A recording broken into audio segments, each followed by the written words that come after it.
and welcome to CATSweek. I'm Annalise Poorman. Indiana University Assistant Vice President for Strategic Partnerships, Kirk White, reported IU-operated COVID-19 vaccination clinics are in Bloomington's future. He spoke about vaccinations during the January 15th COVID-19 press conference.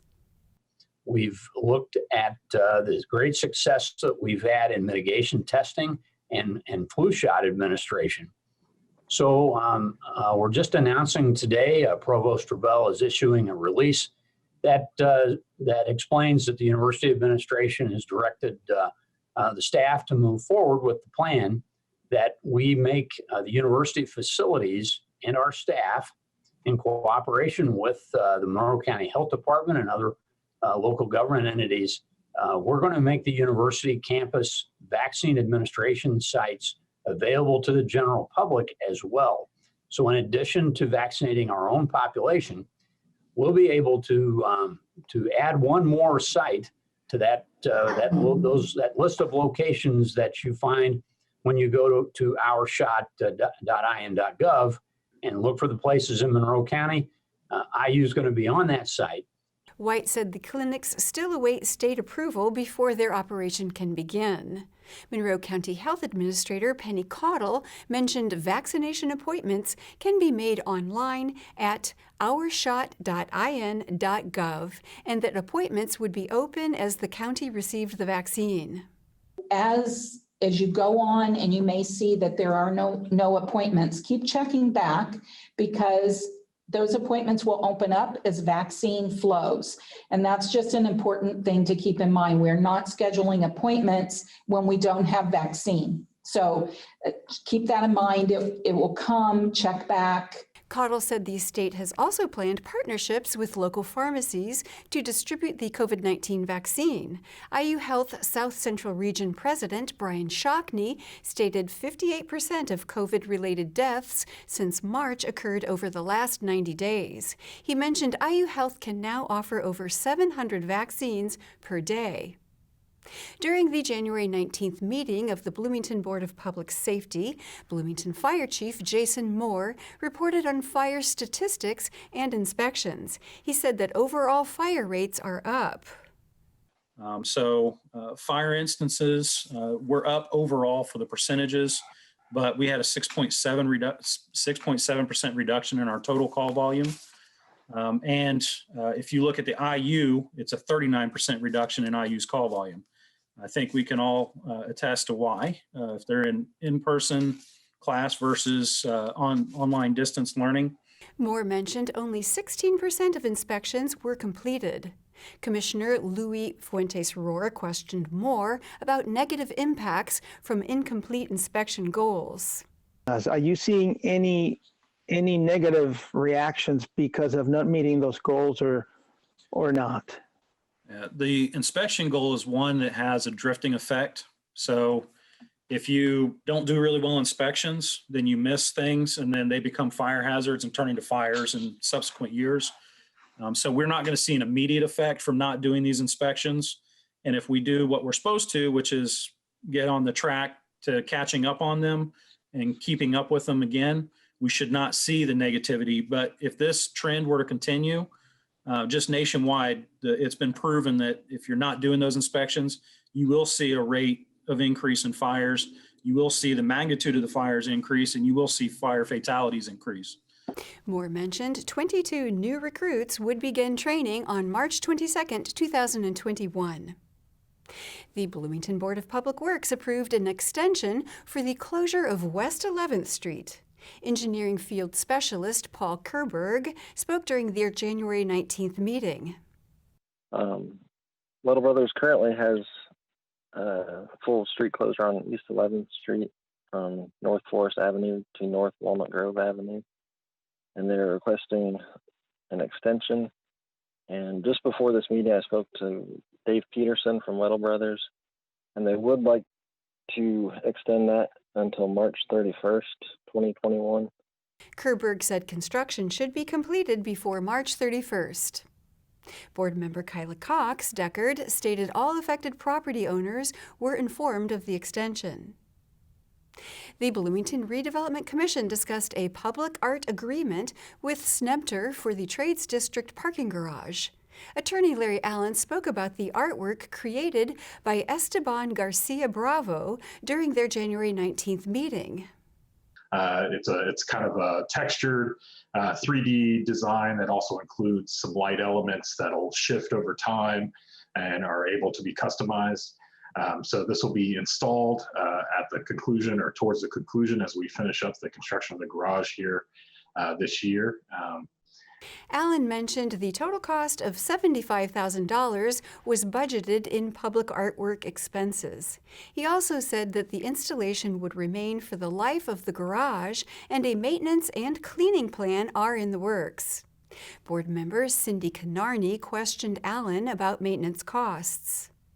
Okay. Hey, Larry, what's the ongoing maintenance cost of this on an annual basis, maybe? Looks like there's lighting and other things. We don't anticipate it being very high. I think the big part of it is going to be making sure that we have, one of the things that we're interested in and why we engaged in this conversation early is that there's some sort of cleaning manual so that our regular staff could easily clean this piece of art and hopefully keep it viable. So I don't think it would be anything, at least initially, we don't foresee anything other than light bulbs if they burn out. We guess that'd be LED lighting at this point, would be LED lighting. So that has a very long lifespan. There shouldn't be anything more than the cleaning cost associated with that. Board members unanimously approved the agreement. Utilities Director Vic Kelson presented the 2021 water rate case to the Bloomington Utilities Service Board for final vote during their January 19th meeting. He said that rate reviews occur every 4 years. When we did this, the council asked us to bring rate cases on a more regular basis and not stagger them with such long gaps in between. So we decided to do them every 4 years. We had intended to do this rate review and bring a rate case in 2020.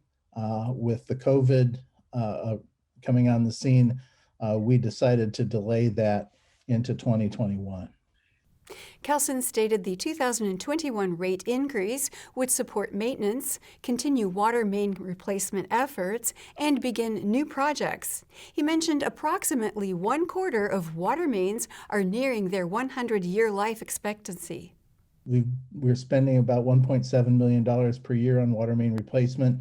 That turns out to be about 2 miles or a little bit more than 2 miles per year. So right now we're on about a 200-year replacement schedule. So we feel the need to accelerate that program.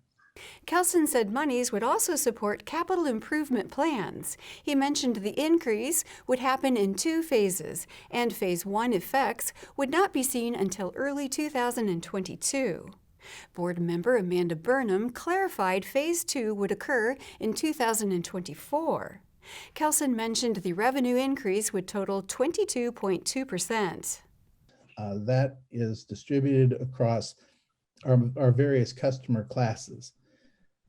The last time we did a rate review and a rate case, we increased all the classes across the board at the same amount. We were asked at the time by members of the board and members of the council to do a cost of service study on our next rate case. The purpose of a cost of service study is to make the price of water for each of the customer classes reflect the cost of serving that particular customer class. Kelson said residential customers are currently overpriced compared to other customer classes. He mentioned residential customers would see a maximum increase of about $3.74 per month. Kelson stated irrigation would see the largest increase. There's a lot to chew here for everybody, and we just thought that going all the way to a complete cost-based pricing for irrigation seemed to be more than anybody could budget for. I think what we've done here is we've taken a sizable step in that direction, and we've defined where things might end up in the future. So people who are irrigators would have, this rate cycle is going to be 4 years long, so there would be plenty of time, we hope, to make plans for whatever changes people might want to make in their irrigation systems in time to be able to handle that. Kelson said no customer class would see more than a 20% increase in either phase. He stated future rate increases will work toward cost of service. Board members unanimously approved the increase. And we'll have more CATSweek after this message. Girls Inc. believes every girl can succeed. That's why the trained professionals of Girls Inc. are there for our girls every day, supporting, mentoring, and guiding them in a safe, girls-only environment. Building bonds that last for years and change that lasts a lifetime. Girls Inc. gives girls the tools they need to boldly face challenges, to resist peer pressure, to be the first in their families to go to college, to beat the odds.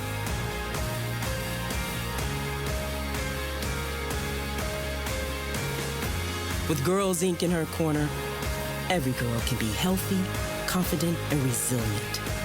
She'll do more than dream about her potential. She'll reach it.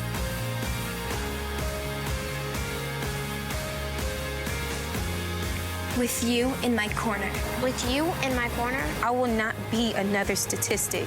I will fight for myself. For my future. With you in my corner, I will win. Fuel her fire and she will change the world. Girls Inc. Inspiring all girls to be strong, smart, and bold. Welcome back to CATSweek.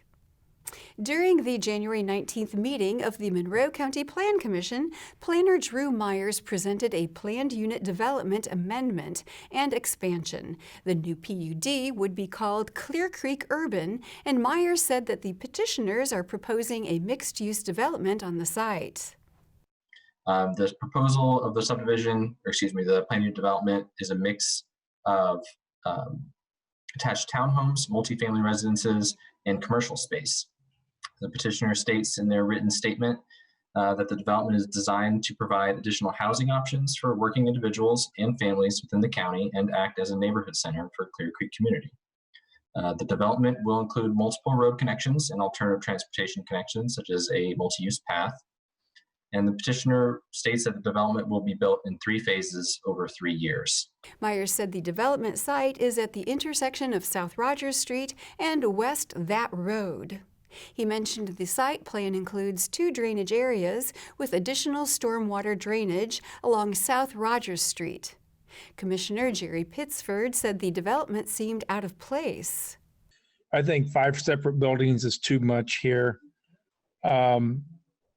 My first real question is, how appropriate is this space really for multifamily use? I realize that it's in proximity to a school building, but given the physical constraints, is it really appropriate for multifamily use? So that's one question. The second question would be, I look at really large monolithic structures, even if they're separate buildings in quotes. It's a monolithic structure against a fairly well-traveled road.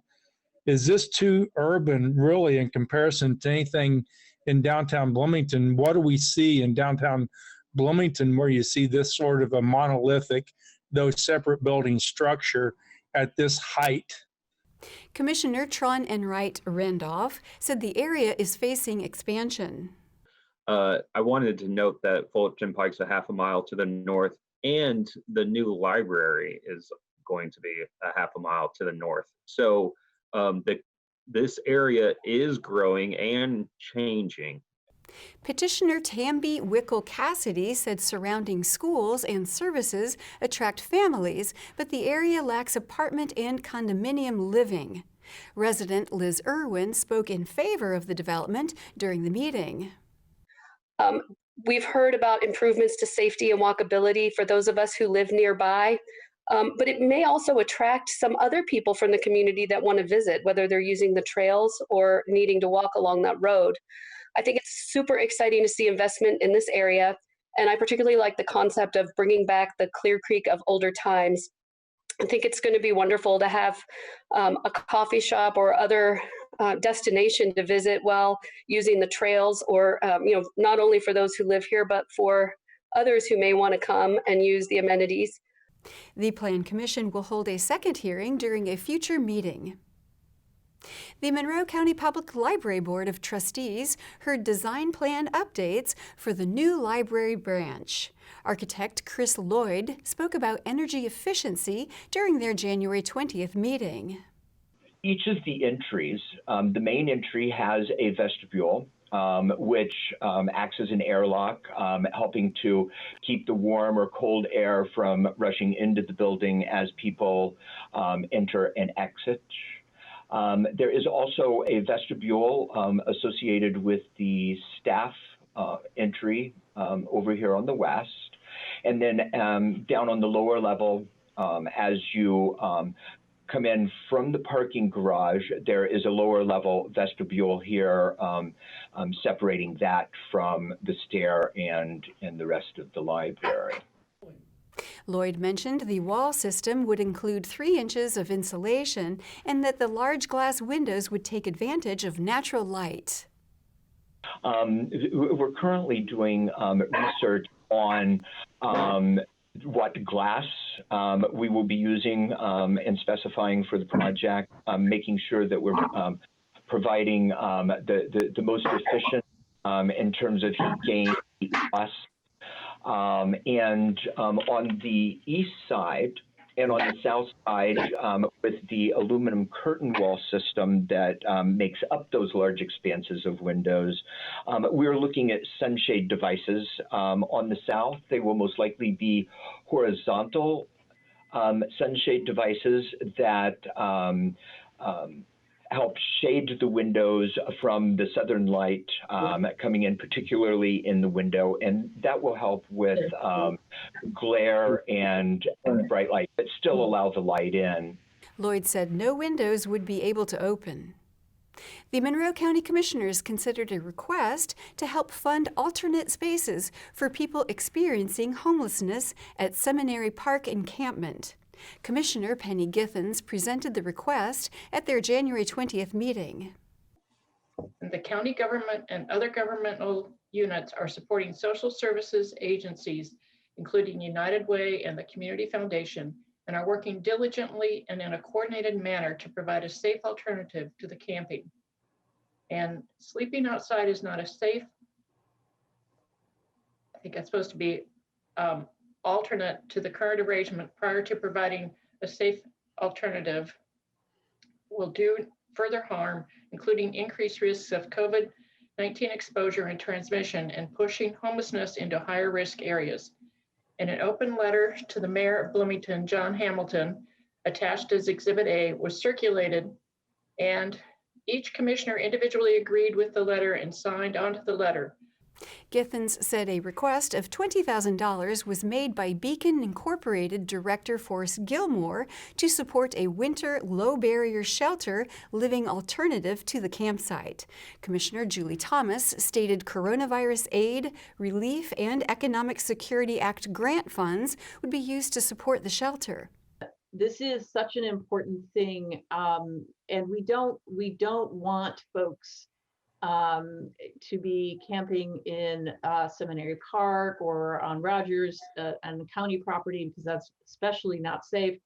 We want to ensure that there are plenty of beds, plenty of space, and we want to get folks into safety and warmth, and we want to protect them.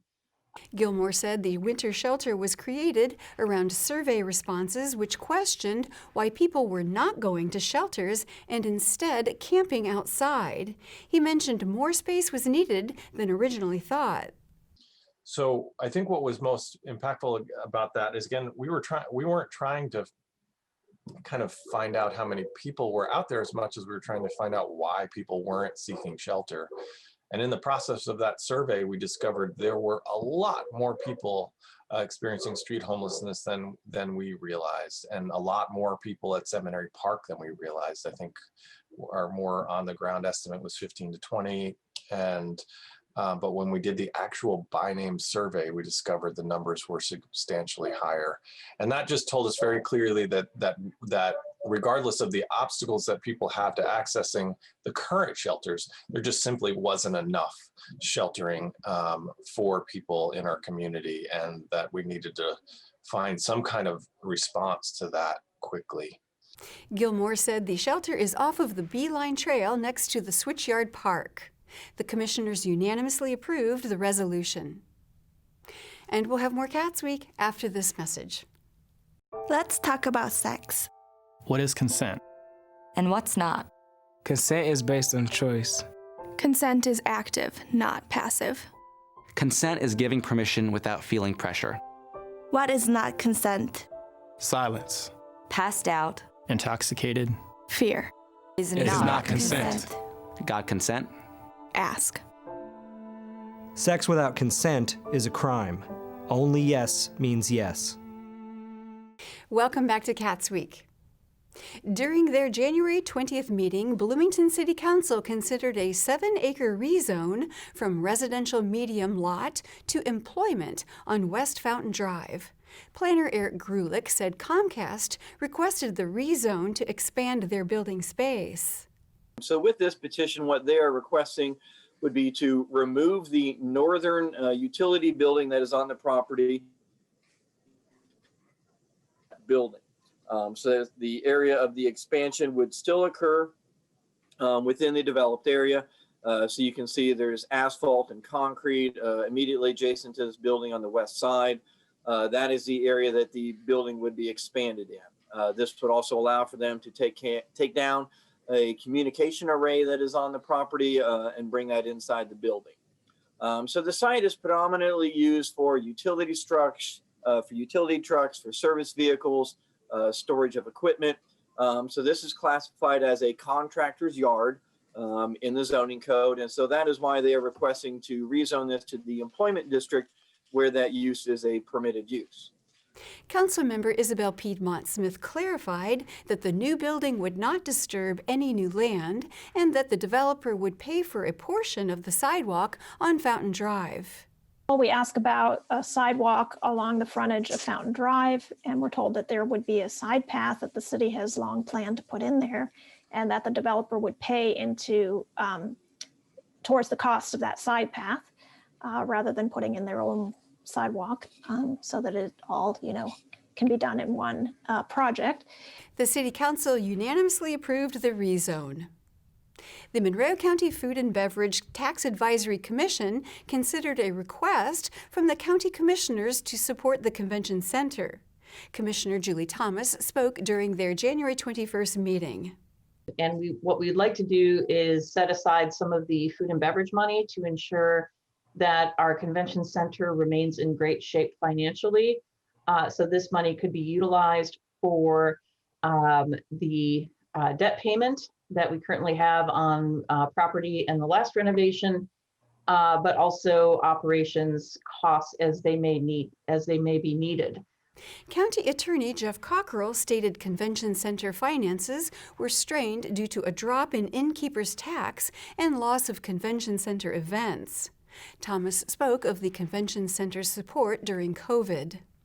Convention center, for example, has been gracious enough to host the public health vaccine clinic at the convention center. They've hosted blood drives, and they're not charging the community for that service. So, which is appropriate but wonderful, and they've just been amazing.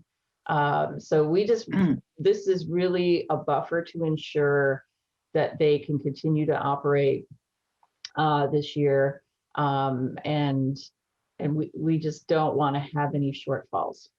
Board members approved the request for $300,000 of the food and beverage tax funds.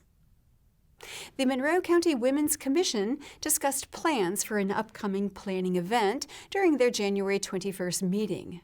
Commissioner Nichelle Whitney said the event would be held by invitation over Zoom. She spoke of possible attendees. I wouldn't necessarily worry about the gender identifiers outside of the fact that we had that pretty good list from the social justice campaign. I think that's important for making sure that the URM voice is represented.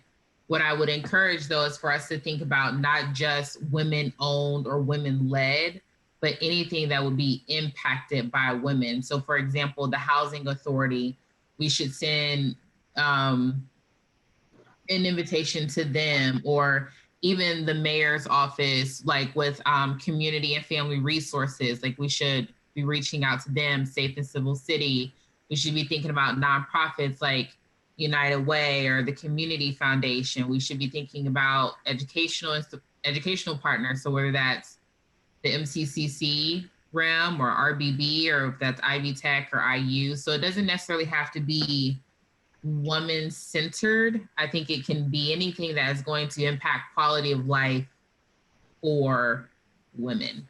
Whitney mentioned questions discussed during the event would be guided by survey responses. The event is scheduled to be held on March 12th. And that is all for CATSweek. Thank you for joining us. For CATS and WFHB, I'm Annalise Poorman.